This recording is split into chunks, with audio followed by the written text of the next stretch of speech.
بسم اللہ الرحمن الرحیم۔ السلام علیکم معزز طلبہ کرام، آپ سب کیسے ہیں؟ آج ہم نور الانوار کے سبق نمبر 74 کو پڑھیں گے، اور آج کے سبق کا عنوان ہے قضاء و ادا کا سبب کون؟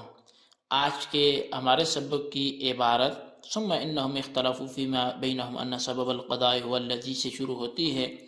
آئیے سب سے پہلے عبارت پڑھ کے اس کا ترجمہ کرتے ہیں، اس کے بعد باقاعدہ سبق کی وضاحت کی طرف بڑھتے ہیں۔ مصنف علیہ رحمہ لکھتے ہیں ثم انہم اختلفوا فیما بینہم، پھر اصولیین نے، فقہاء نے اس معاملے میں اختلاف کیا جو ان کے درمیان تھا کہ ان سبب القضاء هو الذی کان سببا للاداء ام لا بد له من سبب علی حدۃ، کہ آیا کہ قضاء کا سبب وہی ہے جو ادا کا ہے، یا قضاء کے لیے الگ سے کوئی سبب ضروری ہے؟ فبینہ المصنف بقولہ، تو پس مصنف نے اس کو اپنے اس قول سے بیان کیا اس اختلاف کو کہ والقضاء یجب بما یجب به الاداء عند المحققین خلاف للبعض، کہ قضاء بھی اسی سبب سے واجب ہوتی ہے جس سبب سے ادا واجب ہوئی، محققین کے ہاں یہی ہے، البتہ بعض کا اس میں اختلاف ہے۔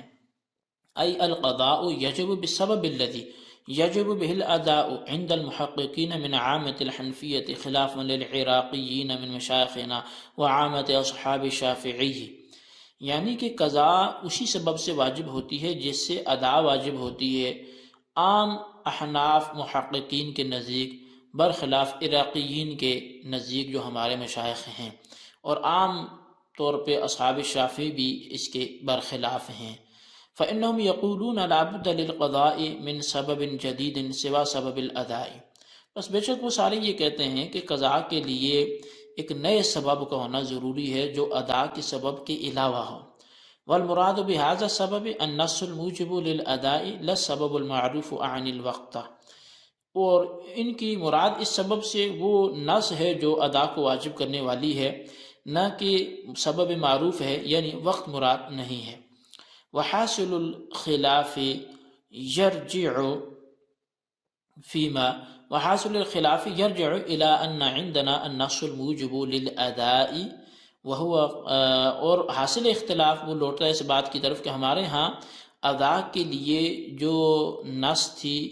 وہی سبب ہے، واجب کرتی ہے جو ادا کو، وہی سبب ہوگا قضاء کا بھی۔ اور وہ اللہ تعالیٰ کا فرمان ہے اقیموا الصلاۃ وقولہ کتب علیکم الصیام دال بعینہ علی وجوب القضاء لا حاجۃ الی نص جدید یوجب القضاء، اور وہ اللہ تعالیٰ کا فرمان ہے کہ نماز قائم کرو، اور اسی طرح تم پر روزے فرض کیے گئے، یہ بعینہ ہی قضاء کے وجوب پر بھی یہی نصوص دلالت کرتی ہیں، اور کسی نئی نص کی طرف ہمیں حاجت نہیں ہوتی کہ جو قضاء کو ثابت کرے یا واجب کرے۔ وهو قوله تعالى علیہ السلام من نام عن صلاة أو نسيها فليصلها إذا ذكرها فإن ذلك وقتها، وقوله تعالى فمن كان منكم مريضا أو على سفر فعدة من أيام أخر، اور رہے وہ فرامین جو نبی علیہ السلام کا فرمان ہے کہ جو نماز سے سو گیا اور بھول گیا تو پس وہ نماز پڑھ لے جب اس کو یاد آئے، بس بے شک یہی اس کی نماز کا وقت ہے۔ اور اسی طرح اللہ تعالیٰ کا فرمان کہ تم میں سے جو مریض ہو یا سفر پر ہو تو بس وہ اتنی دن گنتی کے گن لے کسی دوسرے دنوں میں سے۔ تو اب بل انما ورد للتنبیہ على ان الاداء باق فی ذمتکم بالنصبین السابقین لم یسقط بالفوات، اور یہ دو فرامین جو ہیں یہ تو اس بات پر تنبیہ کرنے کے لیے ہیں کہ بے شک ادائیگی ابھی تمہارے ذمے میں سابقہ دو نصوص کی وجہ سے باقی ہے، وہ فوت ہونے کی وجہ سے وقت کے وہ فوت نہیں ہوگی ادائیگی،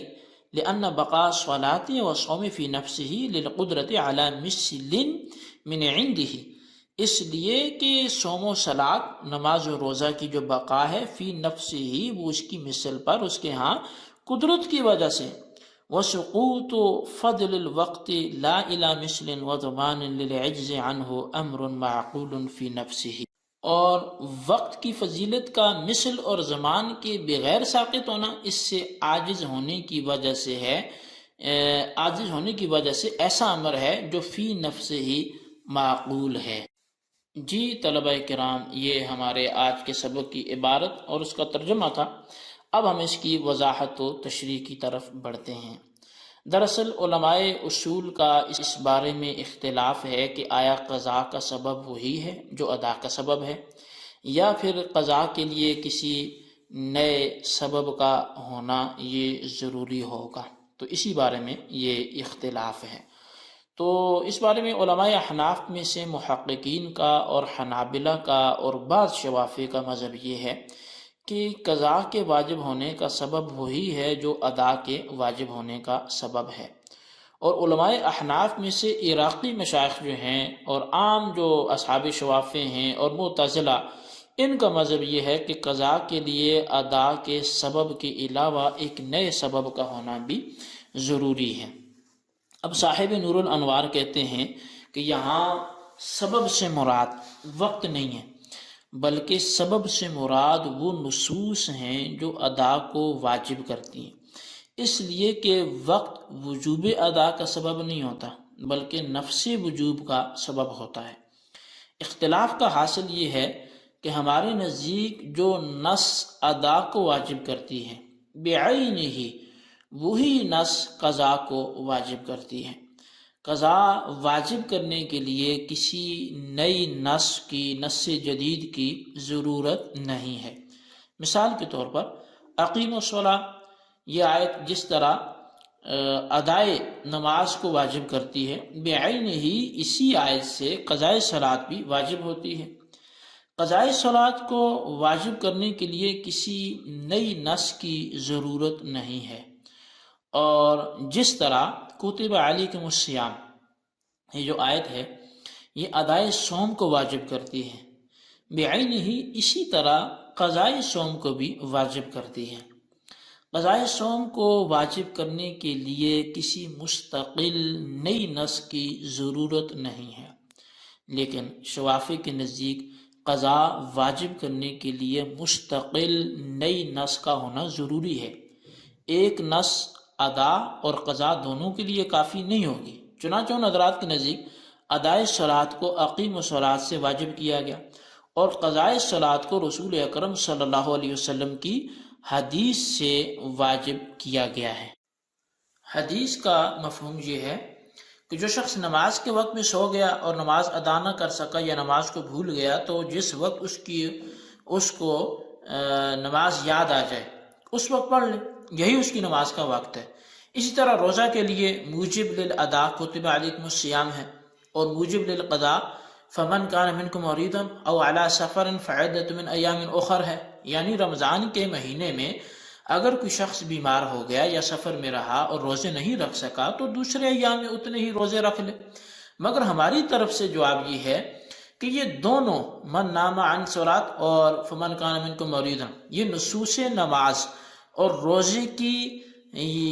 جو قضاء ہے اس کو واجب کرنے کے لیے وارد نہیں ہوئی۔ یہ نصوص نماز اور روزے کی قضاء کو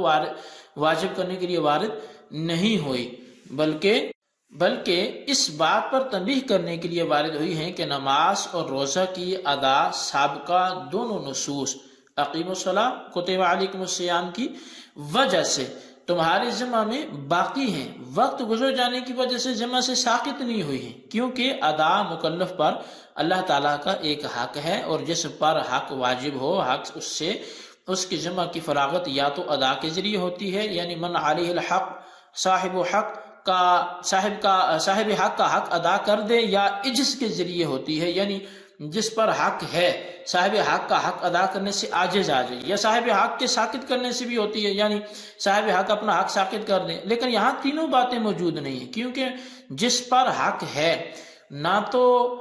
صاحب حق کا حق ادا کیا ہے، نہ وہ حق ادا کرنے سے عاجز ہے، اس لیے کہ مکلف اگرچہ فضیلت وقت حاصل کرنے سے عاجز ہے لیکن اصل عبادت پر قادر ہے، اور نہ صاحب حق نے اپنا حق ساقط کیا، کیونکہ اللہ تعالیٰ جو صاحب حق ہے اس کی طرف سے حق کا ساقط کرنا نہ صراحتاً موجود ہے اور نہ دلالتاً موجود ہے، کیونکہ یہاں وقت گزر جانے کے سوا کوئی چیز موجود نہیں ہے، اور وقت کا گزر جانا صاحب حق کے حق کو ساقط نہیں کرتا۔ بہرحال من علیہ الحق یعنی جس پر حق ہے مکلف نے، جب نہ صاحب حق کا حق ادا کیا، نہ صاحب حق نے اپنا حق معاف کیا، نہ ہی ادا کرنے سے وہ مکلف عاجز ہے، کیونکہ مکلف ہی نفسی نماز روزہ کے مثل پر چونکہ قادر ہے، اس لیے نفس نماز اور نفس روزہ اس کے ذمہ میں باقی رہے گا۔ اور رہی وقت کی فضیلت، تو مکلف چونکہ اس کو حاصل کرنے سے عاجز ہے اور اس کا مثل بھی موجود نہیں ہے، اس لیے وقت کی فضیلت مثل اور زمان کے بغیر مکلف کے ذمہ سے ساقط ہو جائے گی۔ خلاصہ یہ کہ مذکورہ دونوں نصوص، من نام عن صلاۃ والی حدیث اور فمن کان منکم مریضا والی آیت، نماز اور روزہ کی قضاء کو واجب کرنے کے لیے وارد نہیں ہوئی ہیں جیسا کہ حضرت شوافی نے فرمایا، بلکہ اس پر تنبیہ کرنے کے لیے وارد ہوئی ہیں کہ نماز اور روزہ کا وقت گزر جانے کے بعد اگرچہ وقت کی فضیلت ثابت ہو گئی ہے، لیکن نفس نماز اور نفس روزہ مکلف کے ذمہ میں ابھی بھی باقی ہے۔ گویا نماز اور روزہ کی قضاء تو انہیں نصوص کی وجہ سے واجب ہوئی ہے، یعنی جو نماز اور روزہ کی قضاء تو انہی نصوص کی وجہ سے واجب ہوئی ہے جن نصوص کی وجہ سے ادا واجب ہوئی تھی، مگر من نام عن صلاۃ والی حدیث اور فمن کان منکم والی آیت سے اس کی یاد دہانی کروائی گئی ہے۔ جی طلبہ کرام، یہ ہمارے آج کے سبق کی عبارت ترجمہ وضاحت تھی۔ آج کے سبق میں ہم نے کیا کیا پڑھا کہ جب ادا اور قضا ان کا سبب کیا ایک ہے یا الگ الگ آیات ہیں، تو شوافی کی جانب سے اور دیگر بعض احناف کی جانب سے بھی جو آیات اور حدیث پیش کی گئی تو اس کا ہم نے رد بھی کیا، جواب بھی دیا۔ آپ بھی اس کا خلاصہ رجسٹرز پر ضرور لکھیں، بالخصوص ان سوالات کے جوابات دیں۔ سوال نمبر 1 یہ ہے کہ وہ کون سے احناف ہیں جو قضاء کے لیے علیحدہ سے سبب کے قائل ہیں، اور سوال نمبر 2 یہ ہے کہ ان احناف کے ساتھ کیا امام احمد بن حنبل بھی شامل ہیں یا نہیں ہیں؟ جواب عنایت فرمائے۔ اللہ تبارک و تعالیٰ سے دعا ہے جو کچھ ہم نے پڑھا سنا اسے یاد رکھنے کی توفیق نصیب فرمائے، آمین بجاہ النبی الامین صلی اللہ علیہ وسلم۔